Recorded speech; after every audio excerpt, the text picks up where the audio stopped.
Hey, this is Legit Retro Gaming, and today we're going to be looking at the Super Nintendo game Knights of the Round. This came out back in 1991 when it was first released.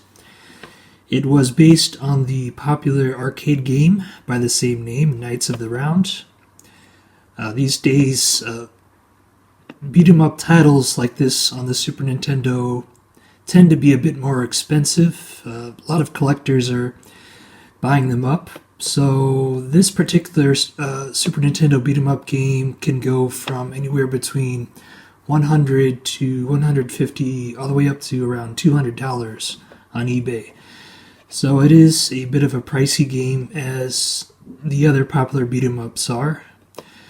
We're going to try to authenticate this cartridge. If you look at the label, there's no stark color contrast.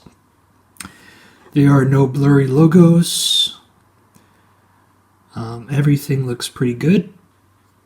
There is some wear on the label here, so that could tell you about the cartridge's age. The texture of the cartridge itself is smooth. It's not grainy like sand or sandpaper like a lot of reproduction cartridges are. Let's look at the back. As you can see, there's some discoloration here, so that tells you this is an older cartridge. And of course, there's a bit of wear on the back label. So yeah, this does not look new at all. It doesn't look newly assembled, which is a good sign if you're making sure that this wasn't a reproduction cartridge manufactured in China somewhere. So that's a good sign.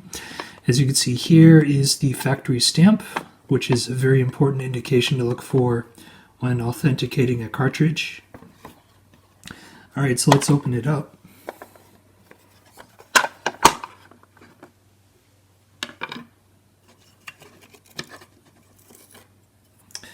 Alright, so here's the PCB for Knights of the Round. As you can see, it's not very big compared to some other Super Nintendo games, like the ones I've authenticated already, Earthbound and Chrono Trigger. And a big reason for that is there is no battery. The reason why there's no battery is Knights of the Round, you can't save your game.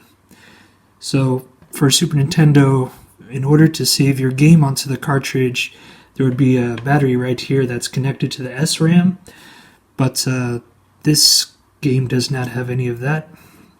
So one upside to that is you won't have to worry about swapping out batteries for this cartridge when the battery goes out.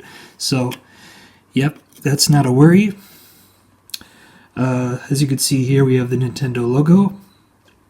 On the far left is the the lockout chip, CIC, to protect the game from being bootlegged.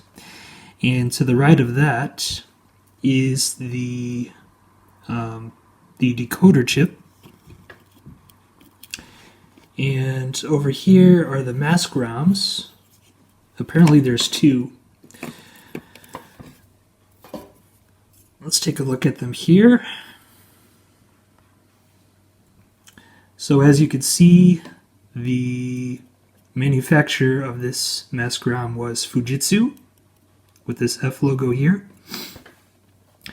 I'm not aware of any other manufacturers for mask ROMs for this game besides Fujitsu that I've seen.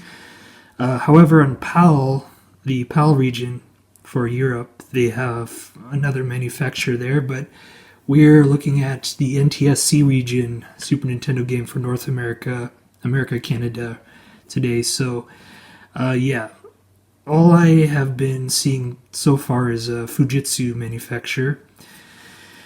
So on your mask ROM, you're going to look for the more important than the manufacturer, because there could be more. You're looking for the manufacturing date. This says 9409. So this was manufactured in 1994. And the most important thing to look for is the manufacturing number here, SNES LOO, which is the same as the game itself. SNES LO. So everything's nicely labeled on the PCB. There aren't any suspicious markings like weird black blobs or badly soldered chips. Everything's labeled. And yeah, it's important to point out that this is the NTSC region game, just like the previous two games that I authenticated. All of the games on this channel are North American region only. So the PAL region could use different chips, and the chip